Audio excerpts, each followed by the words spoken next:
tanggal 17 Desember 2014. Ya, ini kita akan coba mulai untuk morning briefingnya.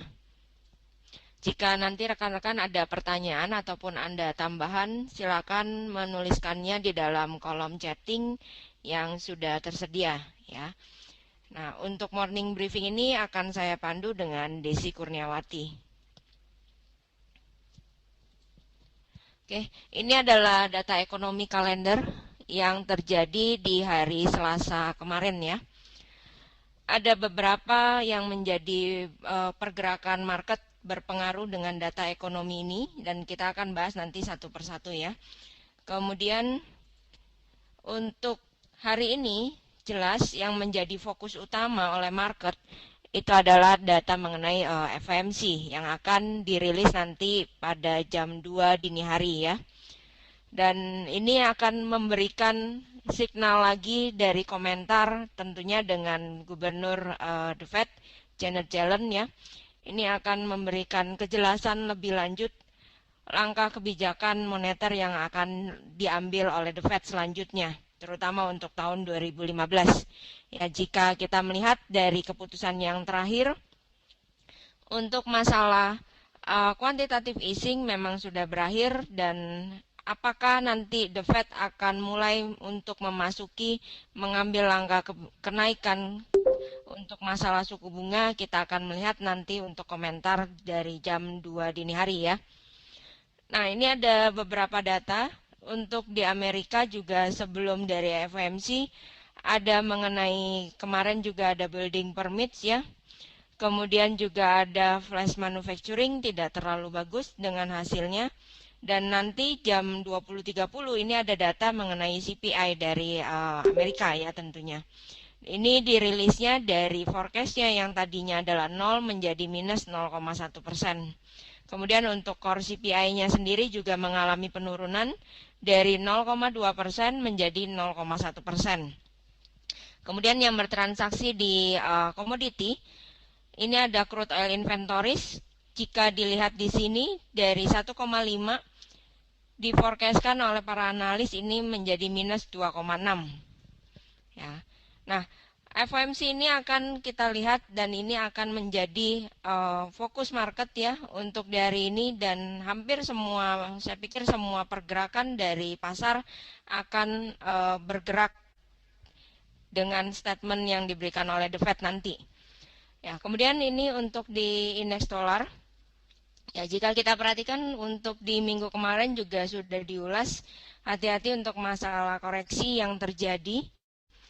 Ya, dengan titik tertinggi yang dibentuk hampir mendekati level psikologi 90 ya, tentunya untuk di indeks dolar ini akan memancing koreksi yang akan dilakukan selanjutnya. Dan terindikasi ini adalah overbought yang terjadi. Dan kalau kita perhatikan untuk beberapa hari ini, ya pekan ini indeks dolar mengalami koreksi dari level yang tertingginya ya. Nah, ini adalah grafik untuk di indeks dolar. Ya, setelah hampir mencapai psikologi 90, ya indeks dolar ini mencoba untuk koreksi terlebih dahulu. Ya, kemudian jika kita melihat juga ini koreksinya cukup rapi di dalam bearish channel yang terjadi ya. Untuk di hari ini yang menjadi fokus itu adalah rentang harga 88.20 hingga 87.60. Ya, ini adalah menjadi rentang harga acuan untuk di indeks dolar. Kita akan menantikan apakah memang data ekonomi nanti jam 20.30 ataupun untuk komentar The Fed. Jika memang The Fed memberikan signal akan mempercepat perencanaan untuk melakukan kenaikan suku bunga dibandingkan dari yang sudah dijadwalkan ataupun yang diprediksi itu adalah pertengahan 2015, maka indeks dolar sentimennya akan kembali mengalami positif. Ya, namun jika memang nanti tidak ada kisi-kisi yang dikeluarkan oleh Janet Yellen tentunya, ya untuk koreksi ini masih dapat berlanjut jika mengalami level terendah di hari kemarin breakout 87.60, jelas koreksi akan lebih lanjut dilakukan oleh indeks dolar. Ya, itu untuk di market Amerika. Kemudian untuk di Aussie Di hari kemarin ini juga ada monetary policy meeting minutes ya. Kemudian jika kita melihat di sini untuk komentar dari minutes pertemuan Dewan RBA di bulan Desember ini menunjukkan untuk anggota Dewan Bank Sentral ini mengatakan untuk dolar Australia ini harus melemah lebih lanjut untuk membantu pertumbuhan ekonomi yang ada di Australia tentunya. Ya, dengan melemahnya sektor komoditi, jelas ini akan memberi beban cukup lumayan untuk di Australia sebagai pengekspor besar untuk di komoditi ya. Kemudian untuk level suku bunga ini masih tetap direncanakan dalam waktu yang cukup lumayan lama ya. Ini tetap di levelnya adalah 2,5%. Ya, kemudian jika kita melihat dari Glenn Stevens sendiri, Gubernur RBA, ini juga memberi pernyataan juga untuk masalah nilai ideal untuk di Australia, mata uang Australia itu adalah 0,75. Ya, dengan adanya komentar tersebut terlihat di dalam pergerakan secara chart analisa teknikal untuk dolar Australia ini mengalami bearish yang terjadi ya. Nah, kemudian jika kita perhatikan untuk di hari ini, support di sini sangat kuat untuk disentuh, yaitu areanya 0,8200 ya, kurang lebih psikologisnya. Ya, selama tidak mengalami breakout di bawah dari support psikologis 0,82, untuk dolar Australia ini masih ada kemungkinan untuk dia melakukan rebound lebih lanjut. Namun perhatikan untuk masalah channel bearish yang sudah dibentuk, ini akan membatasi untuk rebound jika untuk Australia melakukan rebound ya. Nah, tetapi yang perlu diperhatikan adalah jika mengalami breakout psikologis 0,82, jelas ini memberi tekanan lebih lanjut untuk Australia melanjutkan bearish trend. Ya, dengan target kurang lebih 1000 pips ya ke bawah. Ya. Dan kemudian 0,8 itu adalah menjadi psikologis yang akan menjadi tujuan pelemahan dari Australia. Ya, kemudian kita lanjut untuk di zona Eropa. Ya, di hari kemarin ini ada beberapa data dari manufacturing cukup lumayan banyak ya. Jika kita perhatikan dari segi manufacturing PMI composite yang terjadi di beberapa negara zona Eropa, ya ini rekan-rekan bisa melihat di dalam grafik ya. Untuk Spanyol yang berwarna kuning ini masih berada lebih tinggi dibandingkan dari teman-teman lainnya ya. Kemudian jika kita melihat yang paling rendah di sini adalah yang berwarna biru, itu adalah Prancis tentunya. Kemudian untuk Jerman sendiri juga tidak terlalu bagus untuk secara manufacturingnya ya. Kemudian kalau kita lanjut untuk satu negara di Jerman yang sebagai negara acuan ya. Sumbangsi terbesar itu adalah di zona Eropa, itu adalah Jerman tentunya ya. Nah, jika kita melihat dari indikator sentimen ekonomik, untuk masalah di Jerman sendiri, jika kita melihat dari bulan yang terakhir ya, kurang lebih di 3 bulan yang terakhir, ini adalah levelnya adalah penurunan. Ya jelas hal ini juga membawa dampak juga dari krisis Ukraina tentunya yang pertama ataupun krisis dari zona Eropa itu sendiri. Ya, ini membebani untuk negara terbesar dari zona Eropa yaitu Jerman sendiri. Ya, kemudian untuk masalah di zona Eropa tentunya ini adalah mengenai kebijakan yang secara rumornya jelas ini akan diberlakukan untuk menyelamatkan perekonomian zona Eropa sendiri ya. Dan kebijakan pilihannya itu ada 2. Ya, jika kita melihat apakah nanti ECB di awal tahun depan seperti yang diforecastkan banyak analis ya, ini akan melanjutkan melakukan penambahan stimulus ataupun quantitative easing, atau untuk di ECB sendiri ini memberlakukan suku bunga yang negatif. Ya, ini adalah 2 pilihan. Kemudian jika kita melihat, jelas kebijakan salah satu dari 2 ini akan diberlakukan oleh ECB tentunya. Jika kita melihat ini adalah hasil lelang dari TLTRO yang dilakukan oleh ECB ya. Di bulan September sebelumnya, itu sudah ada lelangnya senilai 82,6 miliar euro. Kemudian di minggu kemarin, pekan kemarin ya, ini ada lelang yang kedua, itu dengan hasilnya adalah 129,8 euro. Dan kalau dilihat ini totalnya hanya mencapai 212,4 miliar euro yang ada. Dengan adanya total yang masih di bawah dari target dari Mario Draghi sendiri, yaitu 400 miliar dolar, ya, ini kecenderungannya jika kita perhatikan masih sedikit untuk para perbankan di zona Eropa tentunya yang memanfaatkan dana dari ECB tersebut. Ya, dan hal ini memberikan juga kepada Mario Draghi untuk kembali lagi merevisi ya apakah nanti kebijakannya seperti yang tadi sudah disebutkan pelonggaran lebih lanjut yang dilakukan ya. Nah, kemudian jika kita melihat juga di hari kemarin ini juga pasar juga dikejutkan dengan adanya keputusan kenaikan suku bunga dari Bank Sentral Rusia. Ya, dari yang tadinya 10,5% ini dinaikkan menjadi 17%. Dan hal ini tentunya upaya dari Bank Sentral dari Rusia itu adalah mengangkat keterpurukan dari mata uang Rusia tersebut ya, sejak terjadi geopolitik yang ada di sana ya, ataupun dengan penurunan minyak itu membebani mata uang dari Rusia tersebut. Ya, dan jika kita perhatikan untuk di zona Eropa, tentu kita akan memperhatikan reaksi pasar yang akan terjadi selanjutnya. Ini adalah secara analisa teknikal.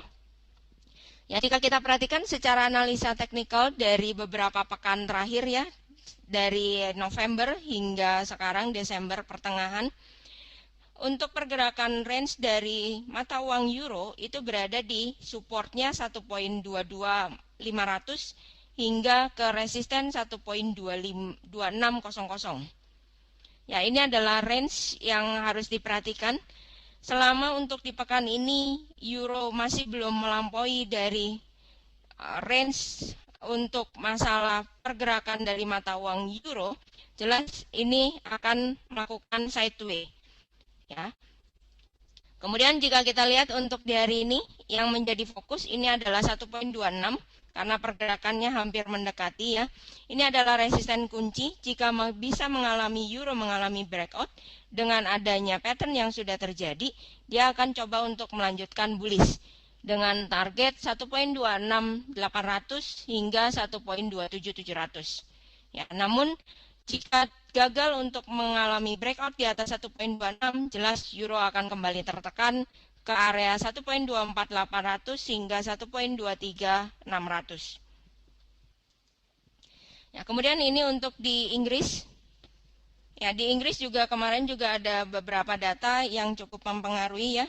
Kemudian ada bank stres juga. Jika kita perhatikan untuk beberapa bank besar untuk di Inggris, ini juga berhasil melewati dari bank stres tersebut ya. Kemudian jika kita perhatikan di sini yang menjadi gagal istilahnya hanya satu bank yang menjadi fokus ya. Ini adalah dari kooperatif dari bank. Ya, kalau dilihat di sini untuk masalah bank tersebut ini diwajibkan untuk memenuhi jelas untuk memenuhi modalnya lebih lanjut lagi ya. Kemudian untuk bank-bank yang lain di sini hanya diberikan peringatan juga dari Bank of England. Dan kalau kita perhatikan dari keseluruhannya ini adalah hasilnya tidak terlalu mengecewakan ya. Kemudian untuk dari kemarin ini juga ada data dari CPI dari Inggris. Ya, jika kita lihat CPI-nya mengalami penurunan dibandingkan dari yang sebelumnya ya. Kemudian untuk masalah Production Price Index juga di sini dari minus 1,1 forecast analis ini juga mengalami sedikit agak bagus sedikit ya menjadi minus 1,0. Ya. Kemudian jika kita lihat untuk di hari ini juga ada MPC Minutes nanti yang akan memberikan statement. Ya, jika dilihat dari forecast yang sebelumnya dari 9 anggota Dewan BOE, ini ada 2 yang mendukung untuk BOE segera melakukan kenaikan suku bunga. Ya, jika forecast dari vote nanti masih tetap unchanged 2:7 ya, 2 untuk menaikkan. Ya, saya pikir sentimennya ini akan coba untuk memberikan positif ataupun ada penambahan akan lebih positif lagi.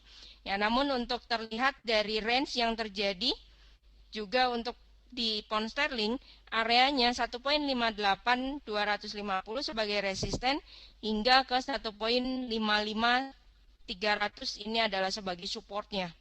Ya, pergerakan masih berada di area range yang sudah diblok. Ya, kemudian jika kita perhatikan di sini 1.58250 ini adalah menjadi kuncinya untuk di hari ini bagi rekan-rekan yang melakukan transaksi nanti di pound sterling ya. Jika dapat mengalami breakout, jelas tekanan bullish ini akan dilanjutkan lagi untuk di pound sterling hingga ke 1.59400 ataupun psikologis 1.60 ya. Ya, ini adalah targetnya. Ya, cuman tetap hari ini akan berfokus juga. Yang pertama untuk di pound sterling itu adalah nanti sore tentang hasil MPC minutes-nya dan juga untuk masalah the Fed ya. Jika sentimen positif tetap berada di indeks dolar, pound sterling tidak dapat melampaui di atas 1.58250, tekanan untuk dia melakukan koreksi lebih lanjut, koreksi lagi ini akan terjadi. Ya, kemudian untuk di Jepang, ya, di waktu minggu kemarin awal pekan ini juga kita sudah mengetahui untuk hasil pemilu di Jepang ini untuk partai koalisi dari Shinzo Abe ini juga sudah memenangkan kursi ya. Jika kita melihat 269 kursi dan juga dengan Komeito ini juga 30 kursi, jadi totalnya ini sudah lebih dari 270 kursi yang diharapkan oleh para analis, dan hal ini juga memberikan sentimen juga untuk masalah kebijakan Abenomics yang sudah kita kenal ini terus melaju.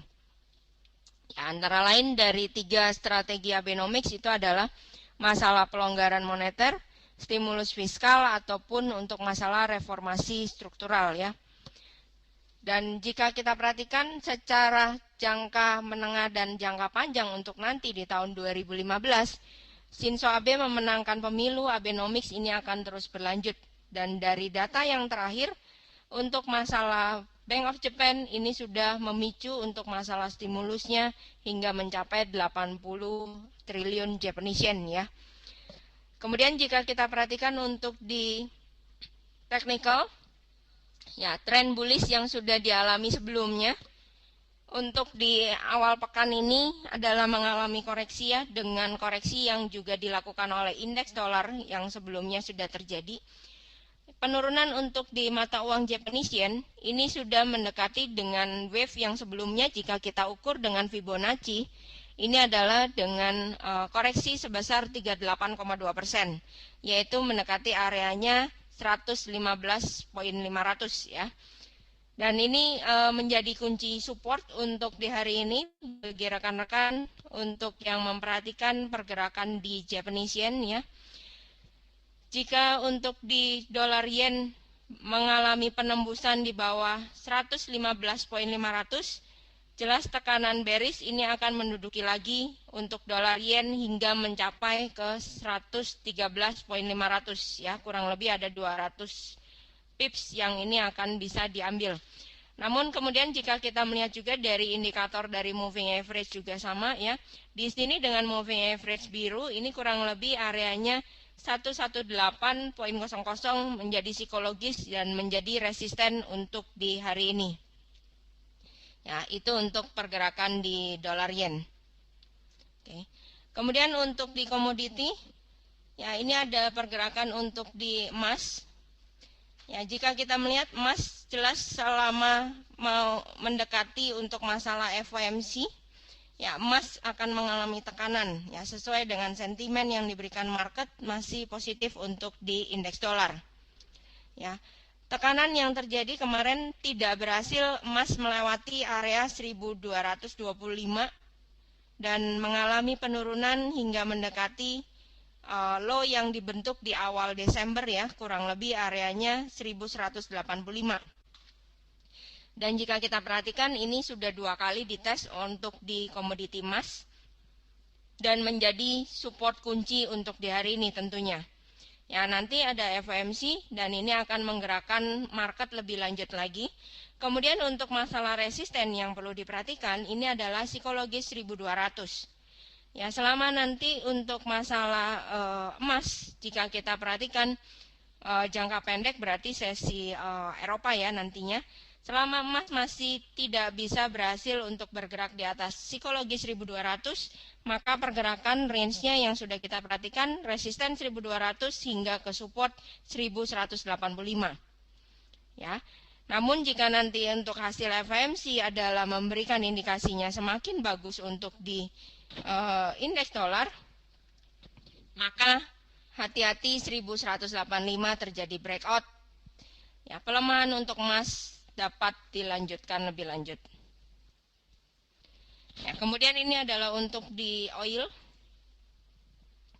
Ya, jika kita melihat ada beberapa data jelas untuk masalah OPEC di akhir November kemarin yang tidak mengubah untuk masalah produksi minyaknya, ini membuat tekanan untuk di harga oil sendiri ya. Bahkan ada beberapa juga jika kita perhatikan untuk penghasil negara penghasil minyak sendiri menurunkan harga jualnya untuk di pasaran ya. Kemudian jika kita melihat di hari kemarin, ini juga ada data tentang manufacturing Cina yang mengalami penurunan. Ini membebani dari pergerakan dari oil itu sendiri ya. Jika kita melihat dari data aktivitas manufacturing Cina di bulan Desember, ini mengalami penurunan menjadi 49,5 dari yang sebelumnya itu levelnya adalah 50. Ya. Di bawah level 50 berarti ini mengindikasikan untuk masalah penurunan yang terjadi dalam aktivitas manufacturing ya, alias ini adalah menunjukkan kontraksi yang terjadi. Ya, kemudian yang kedua ini adalah komentar dari Uni Emirat Arab. Ya, dari Menteri Perminyakannya di sini juga memberikan pernyataan OPEC tidak akan memangkas output minyaknya walaupun harga minyak itu jatuh ke level $80 per barrel. Dan komentar ini jelas membebani untuk kinerja dari minyak itu sendiri ya. Kemudian ada juga dari 12 member OPEC ini juga mengambil harga rata-rata dari minyak itu adalah di level 58,65 per barrelnya. Ya, ditambah lagi jika kita perhatikan untuk masalah supply memang belum ada dari negara-negara penghasil yang mulai memangkas ya. Tetap mereka masih mengambil aksinya adalah wait and see. Ya. Kemudian jika kita melihat dari analisa teknikal, ya di sini untuk masalah resisten yang berwarna hitam ini membebani kinerja untuk di di minyak ya, didukung juga dengan data-data ekonomi yang terjadi. Jika kita melihat dari wave yang terakhir, kenaikan rebound dari minyak sendiri ini tidak dapat melampaui area 61,8%. Ya, dan menghasilkan kalau kita perhatikan performa dari oil sendiri minyak ini masih mengalami tekanan bearish ya. Kemudian jika kita melihat untuk di hari ini, ya selama untuk di minyak hari ini tidak dapat melampaui dari resisten yang berwarna hitam ya. Ini jelas untuk performanya akan kembali lagi mengalami bearish ya, terutama jika untuk di hari ini low sebelum yang low hari sebelumnya kemarin mengalami breakout di bawah low tersebut. Jelas area 53.50 itu menjadi target pelemahan untuk oil di hari ini ataupun ke area 52.00. Ya, untuk di pekan ini target dari oil itu adalah level psikologis 50. Ya, itu udah jelas nanti jika mengalami penembusan ini akan membawa oil kembali lebih lanjut ke bawah. Ya, itu untuk di oil. Ya, saya pikir sudah tidak ada tambahan lagi. Ini adalah data ekonomi yang perlu diperhatikan. banyak sekali yang mengeluarkan high impact ya. Yang pertama untuk di Inggris nanti jam 16.30 WIB. Kemudian juga untuk masalah di Amerika ada data CPI dan juga core CPI yang akan dirilis di sesi New York ya nanti di jam 20.30. Kemudian ada crude oil inventories jam 22.30 WIB ya, 22.30, dan yang terakhir jam 2 dini hari itu adalah mengenai FOMC. Ya. Pembatasan risiko jika rekan-rekan ada yang mengambil posisi di dalam market perlu diperhatikan dengan banyaknya data ekonomi yang akan dirilis yang akan menimbulkan high impact. Demikian untuk morning briefing di hari ini. Ya, semua informasi ini dibuat untuk tujuan informatif dan dapat dijadikan bahan perbandingan atas prediksi lain, tapi tidak menjadi satu-satunya referensi dalam pengambilan keputusan.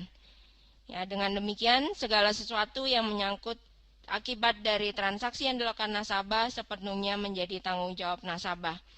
Terima kasih, selamat pagi.